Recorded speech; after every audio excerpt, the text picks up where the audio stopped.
శ్రీ విజయవాడ శ్రీ శైవమహాపీఠం పునరాభివృద్ధి.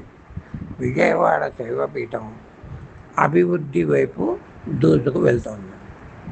అంటే ఎంతోమంది భక్తులు లక్షలలో ఇస్తున్నారు.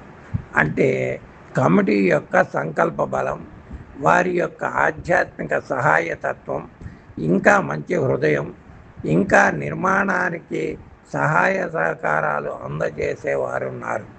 కాబట్టే దేవాలయాల అభివృద్ధి జరుగుతుంది. భక్తులు లేకపోతే దేవాలయాలే లేవు.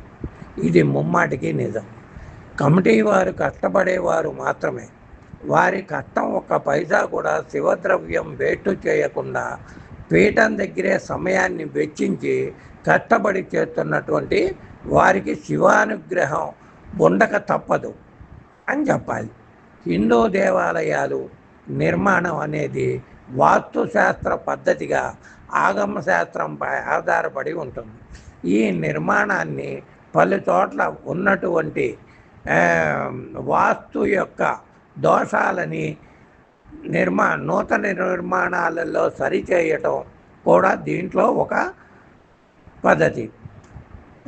ఈ నిర్మాణం స్థల పరిశీలనకు నుండి విగ్రహ ప్రతిష్ట వరకు క్రమ పద్ధతిలో సాగుతుంది. ఆలయ నిర్మాణంలోని ప్రధాన దశలు నిర్మాణంలోనే జీవితం మనది, కష్టం కమిటీ వాళ్ళది. గెలుపు ఓటములు తేడా లేకుండా భక్తులు కింద పడితే లేవాల్సింది కూడా భక్తులే. భక్తుల ఆర్థిక సాయం మీదనే దేవాలయ నిర్మాణం ఆధారపడి ఉంది.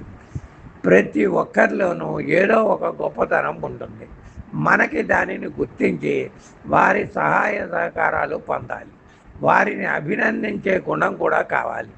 దేవాలయమునకు దానం చేసే పరాయి వారైనా కానీ మనకి బంధువులే. దేవాలయానికి అభివృద్ధికి కీడు చేసేటటువంటి వారు బంధువులైనా కానీ శత్రువులే. తన దేహం పుట్టినదైన వ్యాధి శరీరాన్ని తొలచివేస్తుంది. అడవిలో పుట్టినదైనా మూలికలు మేలు చేస్తాయి. కాబట్టి ప్రతి భక్తుని యొక్క మనసు అడవిలో లభించే మూలికల వలె ఉండాలని కోరుకుంటూ సర్వే జన సుఖినో భవంతు. జ్యోతిష వాస్తు ప్రవీణ, కాశీనాథ సుబ్రహ్మణ్యం, గాంధీనగర్, విజయవాడ 3. శుభం భవతు, శుభం భవతు, శుభం భవతు.